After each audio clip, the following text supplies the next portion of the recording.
여러분, 오늘은 참 마음이 아픈 이야기를 하나 해 드리겠습니다. 그게 먼 나라 얘기가 아니고 바로 우리 곁에서 일어나는 이야기라서 더 가슴에 와 닿을 겁니다. 주인공은 올해 93으로 세상을 떠나신 한 어머니입니다. 남편 일찍 여의고 혼자 힘으로 자식들을 키우며 살다 가신 분이었지요. 그런데 참 서글픈 건 그 오랜 세월 자식들만 바라보며 살았는데 마지막 가시는 길은 홀로 시골집에서 쓸쓸히 눈을 감으셨다는 겁니다. 그 집 장남이 있습니다. 장남은 도시에서 살림을 차리고 바쁘게 살아가다 보니 어머니를 자주 찾아뵙지 못했습니다. 이번 설에는 꼭 내려가야지. 추석 땐 무슨 일이 있어도 가야지. 말은 그렇게 했지만 일 핑계, 아이들 핑계로 미루고 미루다 보니 어느새 몇 년씩이나 얼굴을 못 본 겁니다. 그 어머니는 평생을 자식들 걱정만 하며 사셨습니다. 남편이 세상 떠난 뒤로는 농사며 품팔이며 안 해본 게 없을 정도로 억척스럽게 살았습니다. 새벽이면 논밭에 나가고 낮에는 남의 집 빨래며 김장 거들러 다니고 저녁에는 손바느질까지 해서 그 돈 모아 자식들 학비 대고 옷 사 입히고 배 골치 않게 했습니다. 그렇게 피땀 흘려 자식들을 다 키워놨는데 정작 노년에 들어서는 홀로 시골집에서 지내야 했습니다. 아들, 딸들은 다 도시로 떠났거든요. 엄마, 다음에 꼭 내려갈게요. 엄마, 요즘 너무 바빠서 이번에는 못 가요. 이런 말만 하다가 세월이 훌쩍 가버렸습니다. 어머니 나이가 90을 넘으면서 몸은 점점 약해지고 허리는 굽고 손발은 저리고 눈도 귀도 잘 안 들리게 되었습니다. 그래도 혼자서 밥 해 먹고 방 청소하고 빨래까지 하면서 버텼습니다. 왜냐면 자식들에게 부담 주기 싫어서였지요. 내가 힘들어도 괜찮다. 애들은 자기 살림하느라 바쁜데 나까지 신경 쓰게 하면 안 되지. 이게 그분 마음이었습니다. 동네 이웃들은 다 알았습니다. 아이고, 저 할머니는 자식이 넷이나 있다는데 왜 혼자 계시나 몰라. 이웃들이 가끔 반찬도 가져다 주고 약도 챙겨줬습니다. 하지만 그것도 한계가 있지요. 자식정은 끝이 없습니다. 어머니는 매일같이 대문 열어놓고 혹시라도 장남이 아니면 다른 자식이라도 찾아올까 하고 기다리셨습니다. 그러다 어느 날 어머니가 갑자기 세상을 떠나셨습니다. 마을 사람 한 분이 며칠째 연기가 안 나길래 집에 들어가 보니 방 안에 홀로 누워 계셨습니다. 손에는 편지 한 장이 꼭 쥐어져 있었습니다.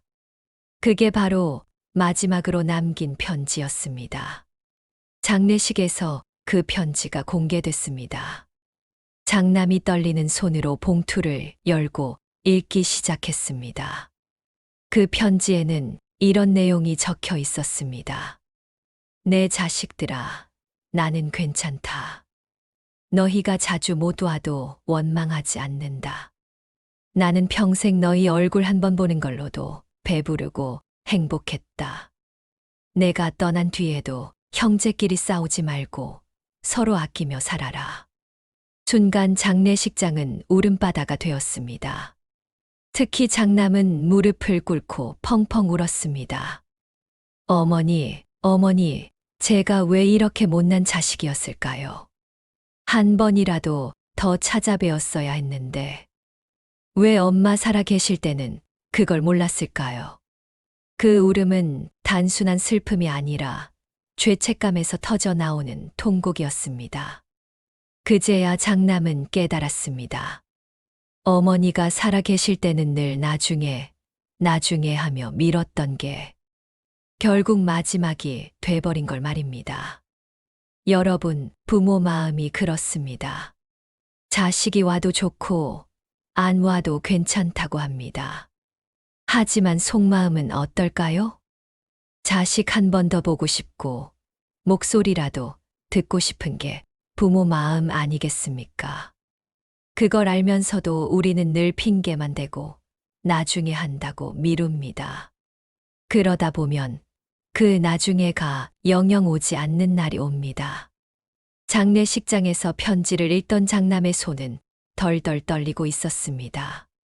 목소리도 자꾸 끊겼습니다. 눈물이 앞을 가려 글자가 보이지 않았지만 그는 끝까지 읽으려고 했습니다. 그 편지는 종이에 삐뚤빼뚤한 글씨로 써 있었는데 연세가 많으셔서 손이 떨리다 보니 글자 하나하나가 삐져나가 있었습니다. 하지만 그 글씨마다 담긴 정성은 너무도 깊었습니다. 내 자식들아, 엄마는 니들이 밥만 잘 먹어도 행복했다. 너희들 얼굴 보면서 살았으니 내 인생은 후회가 없다. 엄마가 없어도 서로 의지하고 사이좋게 살아라. 돈 때문에 싸우지 말고 부모 욕하지 말아라. 엄마는 늘 너희가 잘 되기를 기도했다. 편지를 읽던 장남은 더 이상 소리를 낼 수가 없었습니다. 눈물에 목이 메어 결국 다른 가족이 이어서 읽어 내려갔습니다. 듣고 있던 사람들 모두 가슴이 미어졌습니다. 평생 자식 걱정만 하던 어머니가 마지막 순간까지도 자식들에게 해주는 말은 자기 걱정이 아니라 자식들끼리 잘 지내라는 당부였습니다. 장남은 편지를 움켜쥐고 바닥에 무릎을 꿇었습니다. 어머니, 어머니, 제가 왜 그렇게 못난 자식이었을까요? 왜 한 번이라도 더 내려가지 못했을까요? 왜 전화 한 통 더 못 드렸을까요? 어머니, 저 같은 자식 때문에 얼마나 외로우셨습니까? 그 울음은 비명 같았습니다. 장례식장에 있던 친척들도 함께 울었습니다. 특히 장남은 맏아들이라는 책임감이 더 컸기에 죄책감도 더 깊었던 겁니다. 내가 장남이면서 내가 맏이라는 이름으로 살면서 어머니를 이렇게 홀로 두다니 나는 자식 자격이 없다. 사람들이 다 위로했습니다. 형님, 어머니는 그래도 행복하셨을 겁니다. 어머니는 늘 자식들 걱정만 하셨잖아요. 원망 안 하고 사랑만 주신 분 아닙니까? 하지만 장남의 눈물은 멈추질 않았습니다. 장례가 끝난 뒤에도 장남은 집에 돌아와 며칠 동안 잠을 이루지 못했습니다. 어머니 얼굴이 눈앞에 아른거렸습니다. 90이 넘은 나이에 허리 굽은 몸으로 부엌에서 밥하시던 모습. 장독대에 앉아 콩을 고르던 모습. 장터에 가서 물건 팔며 한 푼 두 푼 모으던 모습. 그 모든 게 영화처럼 스쳐 지나갔습니다. 그는 후회했습니다. 내가 도시에서 살면서 바쁘다는 핑계만 대지 않았어도 내가 한 번이라도 더 찾아뵀더라면 어머니가 홀로 그렇게 쓸쓸히 떠나시지는 않았을 텐데. 밤마다 그는 술잔을 기울였습니다. 엄마, 미안합니다. 저는 효도라는 걸 한 번도 못 해본 놈입니다. 그저 엄마의 희생 위에 편하게만 살아온 놈입니다. 엄마, 제가 너무 큰 죄를 지었습니다. 그 말은 술김에 하는 소리가 아니었습니다. 속에서 피처럼 솟아나는 참회의 고백이었습니다. 이웃들도 말했습니다. 그 집 할머니는 참 훌륭한 분이셨다. 평생 혼자 자식들 키우느라 고생만 하시다가 가셨다. 늘 자식 걱정뿐이었는데 마을 사람들은 다 알았습니다. 그 할머니가 얼마나 고생하며 살아왔는지를. 어머니가 남긴 마지막 편지는 장남의 가슴에 불처럼 새겨졌습니다.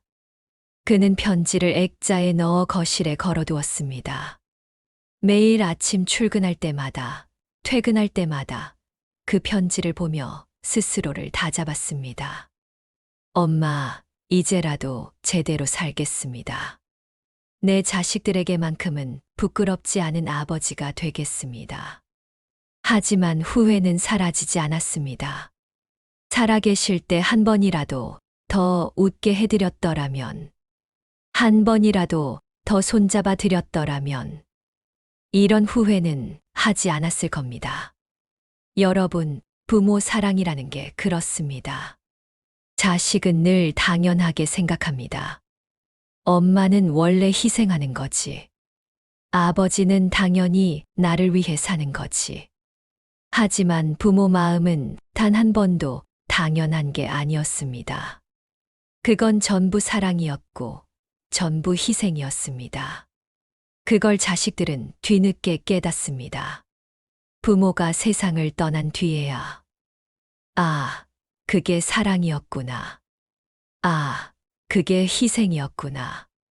그제야 눈물이 쏟아지고 가슴이 찢어집니다. 장남의 이야기는 특별한 이야기가 아닙니다. 우리 주변에서 또 어쩌면 우리 집에서 지금도 벌어지고 있는 일입니다. 어머니가, 아버지가 늘 자식만 바라보다가 정작 자기 인생은 한 번도 살아보지 못한 채 늙어가고 있습니다. 그리고 끝내 홀로 떠나는 경우가 얼마나 많은지 모릅니다. 이 이야기를 들으면서 저는 이런 생각을 했습니다. 효도는 나중에 하는 게 아니다. 효도는 지금 해야 하는 거다. 나중에 하겠다고 미루면 그 나중은 영영 오지 않을 수도 있습니다. 여러분, 부모님 살아계실 때 전화 한 통이라도 드리십시오. 짧은 안부라도 따뜻한 말 한마디라도 그것이 부모에겐 큰 힘이 됩니다. 돈을 많이 드리는 게 효도가 아닙니다. 마음을 전하는 게 함께하는 시간이 진짜 효도입니다. 93세 어머니의 마지막 편지는 우리에게 큰 울림을 줍니다. 그 편지 한 장이 아들의 눈물을 만들었고 수많은 사람들에게 경종을 울렸습니다. 부모 사랑은 끝이 없습니다. 하지만 부모의 생명은 끝이 있습니다. 그 끝이 오기 전에 우리가 할 수 있는 게 뭔지 꼭 생각해야 합니다. 준비한 영상 끝까지 함께 해주셔서 고맙습니다.